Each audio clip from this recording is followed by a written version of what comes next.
YouTube, doing this video in advance so that YouTube, I'll give it overnight to process my video. I was half an hour late with tonight's one because it took ages. Anyhow, this may look awful familiar because the video that I had a problem with the other night when it stayed at 360p was of a Yamaha SG200. This Yamaha SG200, which is my pal Scott's. This is my Yamaha SG200, which is mine. So this video, does weight make a difference? Because I made a silly joke. I mean, I was having a laugh with my pal the other day about this. It's like, why this one weighs so much more than that one, and it was like, this one has had the finish removed. Actually, it looks really good, has to be said. Kind of looks like a much more expensive guitar. You can really see what kind of wood it's made of. You know, it's like, obviously it's a solid piece of mahogany or whatever it is, but you can see it. That's not, you know, you can't polish up cheap wood to look like that. But this thing is heavy. So this is, I can't remember, was it 1982? I think, something like that. You can get the date code from the back of these pickups. So this one is not all original. This one has got Grover tuners on it, which, to be honest, I like the ones that are on it before, but that's my favourite kind of, is it called a kidney bean type thing on the top, where it's kind of quite smooth to physically touch. Probably an upgrade. I wouldn't have bothered, but I assume that they were burst. This guitar, I did get a picture. I got this off my pal John in a trade, and I did see a picture of when he got it, and it had been half-assed sanded. It looked, to be honest, it looked absolutely awful when he got it. So this is definitely looks 1000% better than it did. But originally it was this colour, a sort of tobacco burst, but it had been, I think what often happens with these things, someone started sanding it and got bored, so it was kind of half sanded. It looked, and although you can say, sometimes relic looks cool, doesn't look good when it's been half sanded. So this has got different tuners on it. It's also got a roller bridge on it. I've used this trick before. Scott had a hell of a time trying to find a bridge that fitted his white Yamaha SG because one of the saddles was worn out and a couple of them were just gone, you know, just from use. And it's a funny size. But see these roller ones, they've got a wee slot in them, which means when it's more of it's rather than just being a hole for the pin to go through, it's like a slot with a wee Allen bolt on either side, so you get a wee bit of leeway. I did it fitted on which guitar was it? Was it the Saxon one? I think it was like an old Japanese Les Paul, because it's metric instead of imperial, or imperial instead of metric. It's only a couple of millimeters off, but you can't really get it to fit. Whereas with these roller bridges, because they've got that slight adjustment in it, there's enough there just to take it a little bit more. In fact, no, it was it's now annoying me. It was the satellite Les Paul I had, and it wasn't the position of the posts that was wrong. It was the distance from the bridge that was wrong. But because it's got this slot, you can move the whole bridge back, like, I don't know what, 3 or 4 millimeters, but that was enough to get it in tone, because there was no way of getting the original bridge to in tone. You couldn't get the bridge to go far back enough to ever be in tune. So that guitar had never been in tune ever in its 40 years. So that's kind of one of the reasons you would put a roller on. Maybe that's why it's on this. Obviously a roller, you could, well, if you're bending a string, you know, instead of, it's not going to get stuck on it, it'll roll, and then once you let go, it'll roll back again. So I mean, it's solid math. This came with Warman pickups in it, I think it did, and chrome stuff on it. But I said to John, I was like, if only I had the original pickups. I've got those horrible yellow ones if you want them instead. So I got the horrible yellow ones with it. These ones, the original pickups, which are the same as what's in that. I also got the original knobs back off them. This one has got an extra output jack on the bottom, and it had an extra knob in it and an extra hole.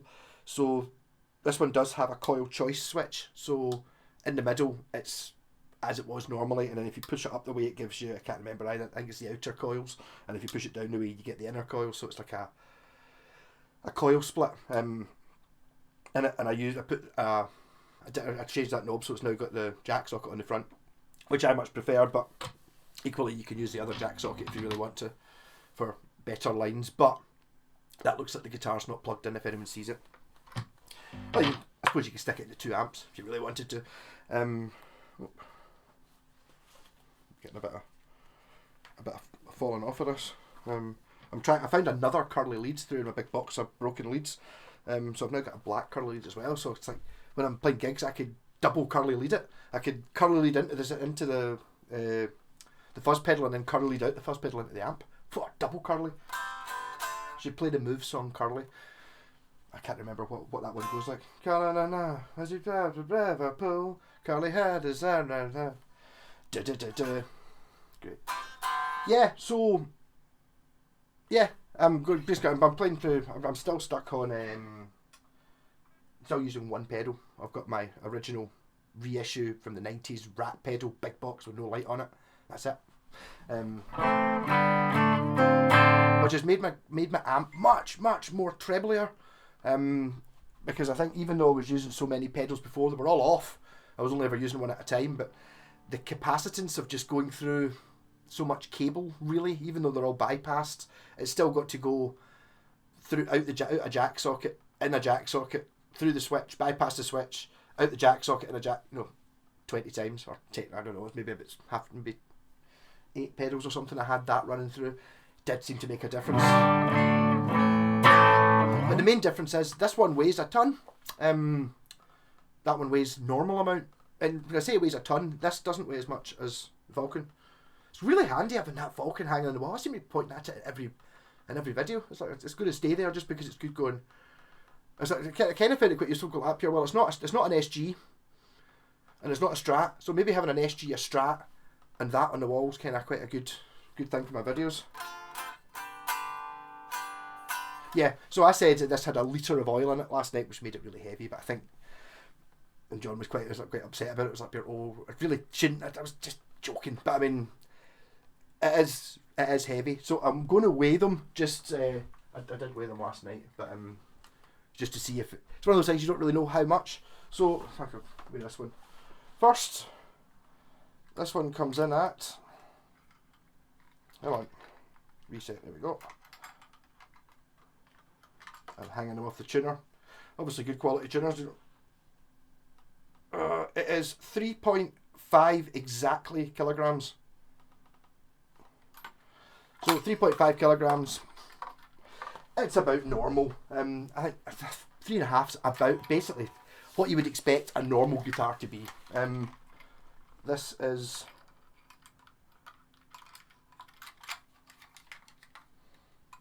2 seconds. Talk amongst yourself. I need to press the reset button first. Right, reset. Hooked on a tuner. Other Grovers, they can take it. 4.47. So basically a kilogram heavier than that one. 3.5 to 4.5. That's like, well, if it's 3 to 4, it'd be 25%. So it's 25% heavier. 20. Having fun. I don't do videos at night, and now my telly's about to turn off and we're not going to see my pal Blacktooth Fox, who decided to do a video with all the lights off. Maybe not sure it's the best idea, but I figured I wanted to do this just so that I didn't have the same problem with the uploading, with the HD processing that I have the last 2 nights. So this one should be up at 7 o'clock. Yeah, so Tonal Differences does 25% heavier. Actually, it doesn't really normally bother me when a guitar's heavy, that bit a wee bit heavier or a wee bit lighter, because I'm kind of used to changing guitar all the time anyway. What I'm not used to is the fact that this strap has looped round. I've got a 50-50 chance of turning it the right way, don't I? Oh, it's the wrong way. Yep, so 10 minutes in, I've not actually even started playing yet. A sensible person would edit a video. I'm not a sensible person. We're on. So, bridge pickup.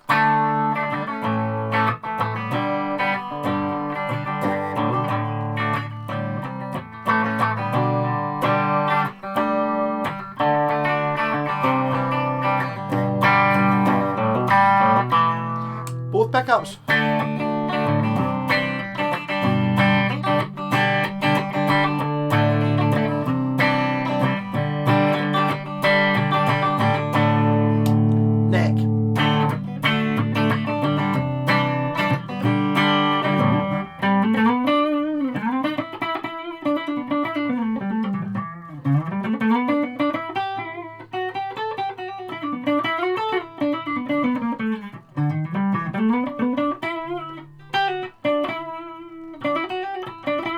So I'm going to switch over onto the other one, but I'm going to pause it first because I just realised I haven't tuned that one since yesterday.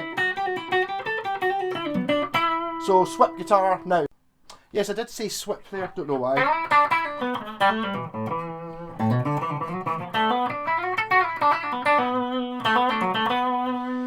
That's the bridge pickup, that's why it sounds like that.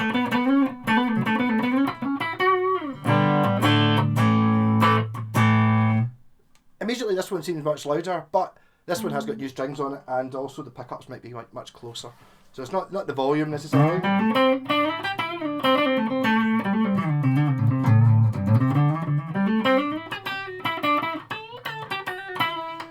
Bridge pickup.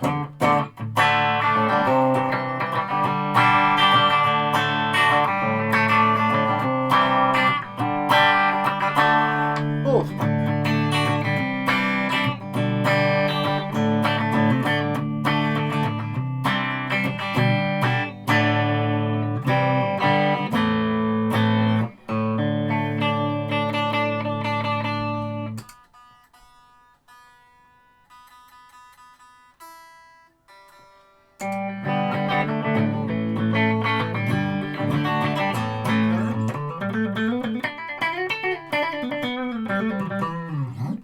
And instantly, I mean, I'm really noticing that what I should have done was set the pickups to the same height, put new strings on that one, because the strings on that must be 6 months old. I gave them a scrape and a run through with a thingy, but it didn't really do it. So another thing I'm thinking, this is definitely a Taiwanese one, because it says made in Taiwan on the back of the headstock. This one, because it's been sanded down, doesn't say anything in the back of the headstock, so who knows what this one used to be. But apart from being 25% heavier. And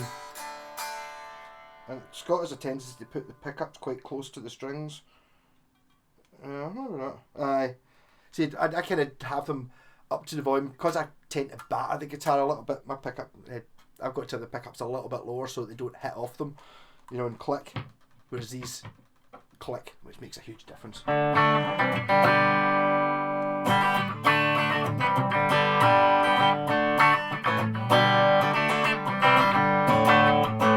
So I'll stick in a wee track and have a wee jam over the top of it just because I feel like it.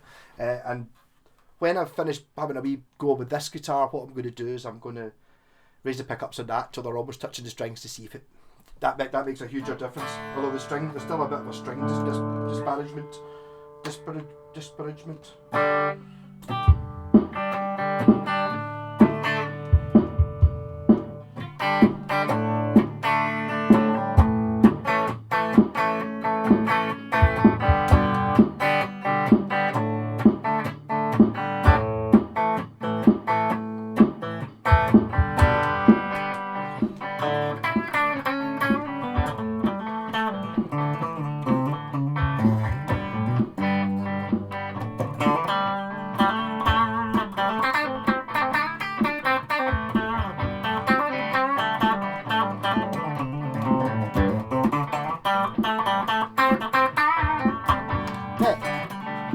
Volume.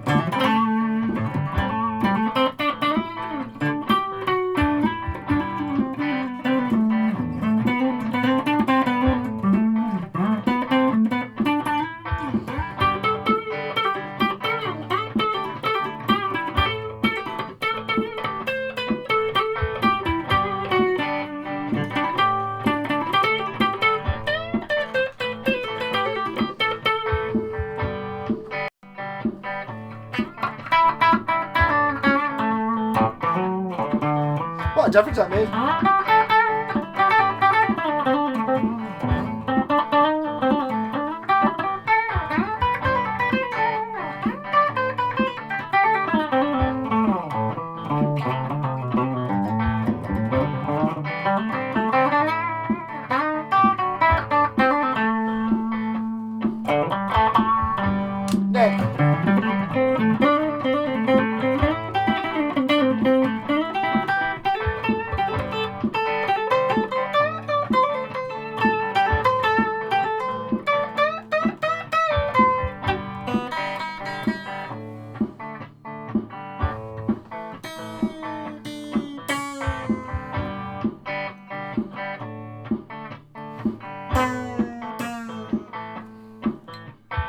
And I should be doing this video again.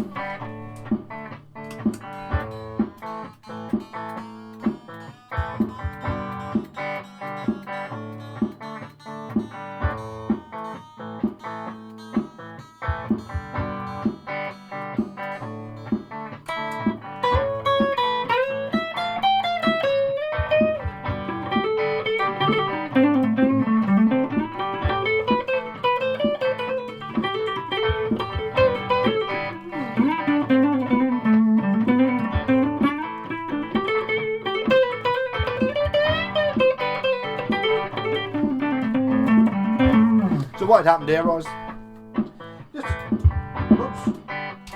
so just to show that this is the real world, I took the strings off and gave them a scrape because they were a bit rusty with a bit of wire wool. So I basically just slackened them off and then ran the wire wool up and down to take some of the rust off, so I didn't get tetanus off them. And what had happened is the string wasn't actually sitting on the saddle; it was sitting kind of down the side, which I never even noticed because I'm that much of a pro. Yeah, but raising the pickups up to the same height as the Aaron Scott's has made, if anything, this guitar I think is now louder than that one.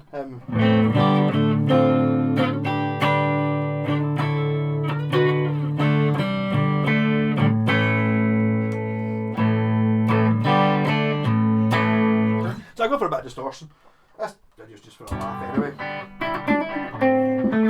My one distortion pedal in the rack.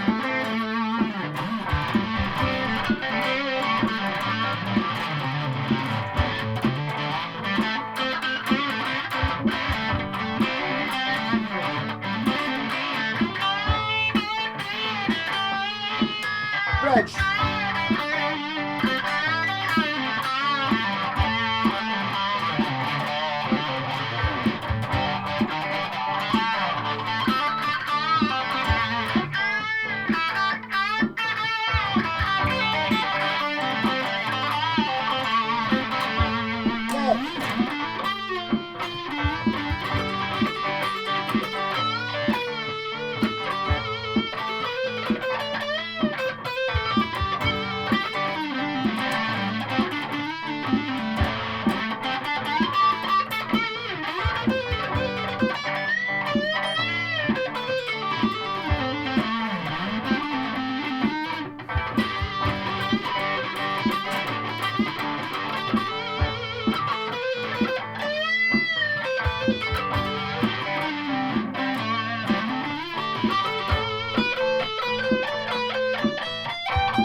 And pause.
So it's amazing how much the difference just moving the pickup up. Just that, I mean, we're talking about a couple of turns, one turn, not even a whole turn with the screwdriver, you know, just a bit. Completely transformed this to going from being a bit quieter and a bit duller than that one, even though it's got older strings, to being a bit louder and clearer. Maybe I should just be having my pickups closer to the strings than I normally do. That was the whole idea. Was see in the 80s when they started doing the EMG pickups, and then if you've got a guitar from about 1986 or one that's designed in 86, it's got pickups like that. That's so that when the string hits the pickup, it doesn't pop. I saw a great thing. Oops. A wee skull. Go on. I remember seeing a video. Scott Grove did this with Stratocaster pickups. It's like so you can have the pickups really close. Like if the pickup hits like a plastic cover, it'll die, but it won't pure go. It won't pop. So what he did was he took the cover off a Strat pickup, put like coloured insulating tape on it, and then rammed the cover back on again, which did two things. One, it meant that you could have the pickup closer to the string, so if the string does accidentally touch the pickup, it doesn't bang, it just goes dead. Plus also it gives you a bit of colour. I've done that before. I remember I did a yellow Stratocaster with lots of holes in it, made it look like cheese. And I did that with the pickups. I put yellow insulating tape on it, so the pickups were black Strat pickups with yellow poles, which looked pretty good. Well worth doing. I haven't actually done that on anything. I could maybe do that with my... If I used white insulating tape on my Strat there, it would maybe make because I've got a lace sensor in the middle which doesn't have any poles. It would maybe make it match a little bit better if I went over the other poles. It's not so easy to do if you've got one with like the staggered poles. But if you've got one that's the poles are all level, you can kind of, and you when you put it on, you kind of put the tape on and kind of squidge it between it. I'll do a video on that, just because that'd be cool. Yeah, so this guitar is 25% heavier, which is bad for carrying it, but it balances slightly better. The balance isn't bad, it's not neck heavy. This one sits at this angle. Scott's one sits more at that angle naturally, and I play at that angle. So this one, the downside, the upside of having weight, I mean, whether it made any difference to the tone, I mean, you can also argue whether that's poly coated, like half the guitars are, whereas this one doesn't have a coating on it. So is this one vibrating more because it doesn't have the poly coating on it? I don't know. A lot of these things are like, you know, as I was saying there, the difference between two guitars, and it's like, the pickups are too low down. Makes kind of arguably more of a difference than whether it was made of maple or mahogany or plywood. You know, having the pickups not set up right or not being able, basically if a guitar's out of tune it sounds rubbish, so it doesn't make any difference if you're trying to, you know, there's much bigger differences in a guitar than tone woods, and I think there's much bigger differences in weight as well. There's much bigger differences other than weight. I did actually see a video, a thing on Facebook Marketplace the other day. It was a guy selling, I can't remember, was it a Les Paul or something, and the guitar was too light for him. He was like, we'll swap for a heavier Les Paul or a heavier guitar or something else sort of thing. It's like, each to their own. I mean, it kind of depends what you're doing. I think, the weight thing, I think would probably really become an issue if you were doing like 2 hour long sets every night of the week. It would really start to grate in. I mean, I did a 2 hour set with my Washburn Scavenger bass, which weighs... The Washburn Scavenger I've got is like it's kind of, again, so handy having that hanging on the wall. It's that sort of shape. It's like a Washburn, and it's a bass. And this thing weighs more than my double neck. You know, the one I've got with the Ibanez Destroyer shaped one, which has got a bass and a guitar on it. The Washburn Scavenger bass weighs more than that does. It's like 6. I weighed it yesterday because I was wondering if this was heavier. But it's not staying in. It's not in tune because this has been in the attic for ages. So I'm not really. It's not the guitar's fault. It's the idiot who didn't keep it in good playing condition. Makes a huge difference as well. Also, gauge of strings. I've no idea what's on that. It didn't feel that different, but and the neck profiles are the same. So the consistency in Yamaha, as I would expect, is really good between guitars. I'm still really quite surprised that this one weighs you know, a kilogram more than that one. Maybe that's this being the sort of cheaper end of the Yamaha range. Maybe that's where the cost savings were made. They just bought mahogany, and it's like, oh well, if it, whatever it is. Whereas maybe if you're buying like the SG 2000 or something, they grade. They want, you know, they get their body blanks and they go, right, it's got to weigh between 2 and 2.5 kilograms, and those go into the most expensive guitars, which I'd imagine is probably what happens. I was actually thinking about that in my my FGN, because looking at it, I still can't. These are still it's a ridiculous amount of guitar for the money it is. But see, if you look at this, and you see it there, in the basswood, the basswood, there's a bit of a stripe there. I bet you that's why this is one of the Boundary, which are the cheap ones. Still built the same, but that piece of wood probably wouldn't have passed for the £1,000 version, because they do. There's a standard, which basically looks exactly the same, but it's you know, things like that where it's maybe just the weight of the wood isn't quite as calculated.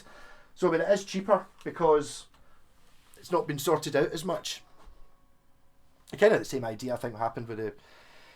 I was always told with that SG there, that's the special, and at the time you only got two different SGs. You got the special and the standard, and basically they were both exactly the same at the point where the body and the neck was put on, and then they would look at them and it would be like, pure. The grain on that one was maybe, you know, maybe it was part of it was a bit dark or something, so it's like, pure, right, not fantastic grain. It goes into the special pile, gets painted solid red, gets the ebony fingerboards, the uncovered pickups and no binding. And then the one that's like, oh, isn't that a pretty bit of wood? That goes into the SG Standards pile, where it gets the same pickups but with covers on them, and it gets binding on the neck and a rosewood fingerboard. It kind of makes sense. You know, like it's almost like a reject. So kind of maybe why they made it. Because I think if you've got a block of wood, you can sort of see it's really nicely figured.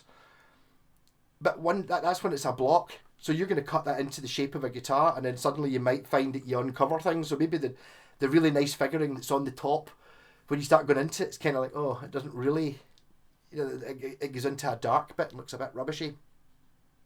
So you just paint it a solid colour. I mean, I don't know, is this actually even, you can sort of see the grain through it. It's hardly translucent. No, it is, okay, it is. You can see the grain through that one.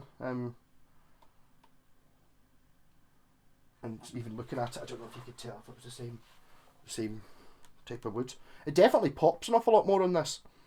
Look at it. Very pretty. It's kind of, it makes it look an awful lot more modern. When I got this off John, he had like he had chrome pickups with sort of, I think they were Warman pickups, but they had like chrome covers, sort of like, you know, the Gretschy sort of thing. Just the covers were on them, and then chrome pickup surrounds and chrome knobs, and it kind of made it look like a new guitar, like a more modern one. And I like the horrible yellow plastic and the plastic knobs to make it look, because it's an 80s guitar, and I'm into 80s guitars. So I suppose I'll keep going with this, just because this does get a few wee tricks up its sleeve. So you get bridge pickup,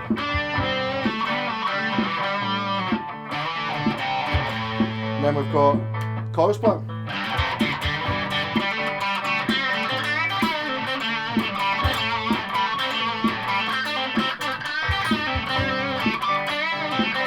Try the other coil.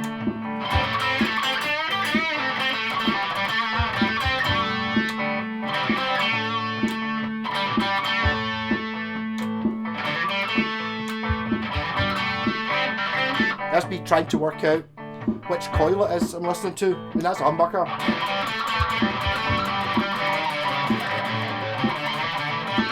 You can tell that's a humbucker and that's a single.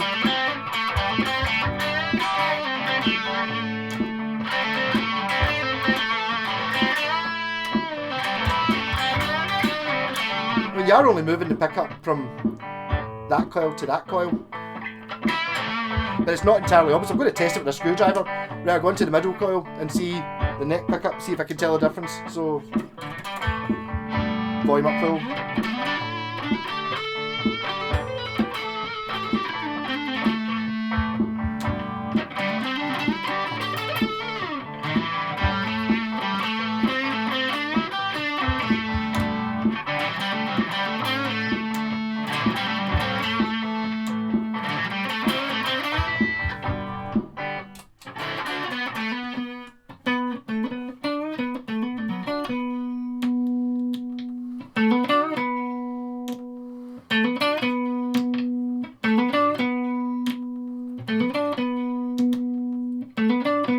I'm going for the switch up the way is the outer coils.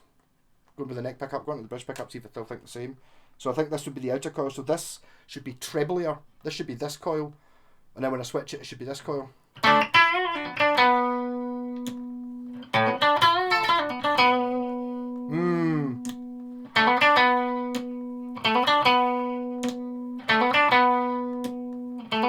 think I might flip my way around. So let's find out if I could tell the difference with the idea of putting in a coil tap split. To be honest, the reason I like having the coil choice split as switch is you know that in the middle it's humbucker. Whereas if it's just a two-way switch, you have to play it and then go, oh, is that single coil or humbucker? Click, oh, it's humbucker, and then you put it back. As opposed to this one where I just know that switch is in the middle, it's a humbucker, and the other way around doesn't really matter. So if I go down the way, I can't remember what I just said. So down the way is inner coils, and then up the way is outer coils. Now that I know that, see, this is where it gets clever. Now that I know that, can I tell? So hold on, up the way, right? So basically, this switch points to this coil. So I know that this is the neck pickup, the neck most of the neck pickup. So this is the other one.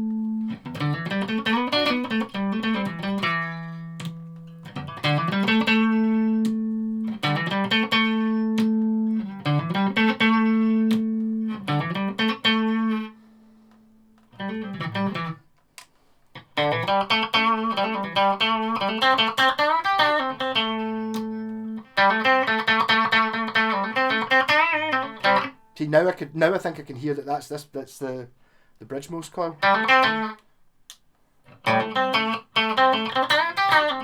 That's not a huge difference, is it? I do think if you're splitting if you've got the I see that's the thing when it comes in as well. I would think that obviously you want them to be hum cancelling because these two coils are, one's positive and one's negative and one's clockwise, one's anti-clockwise, right? So when you put two of them together, they cancel each other out hum-wise. They're humbucking. But if you're choosing the outside coils, they're both different. They're like kind of reverse wired, although it doesn't make any sense that they would be, does it? I kind of like that in the middle, to make a difference in the middle.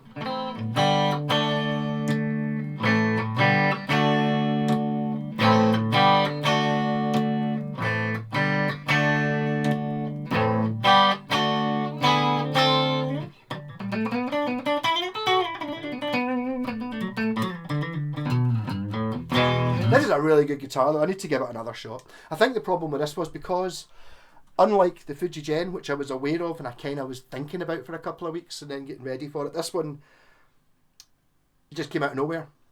I was just trading up something. I got offered a Yamaha SG in a trade, like, have that. So I think I might have had other guitars that I maybe got a couple of days later or a couple of days before, so this never really got its month where it's the new guitar, which the Fuji Gen, the FGN does have.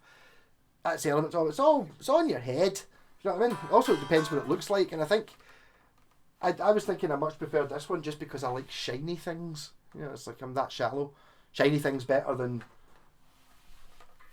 not shiny things, but I don't know. I mean, I don't know if I could argue which one I preferred. Really, there's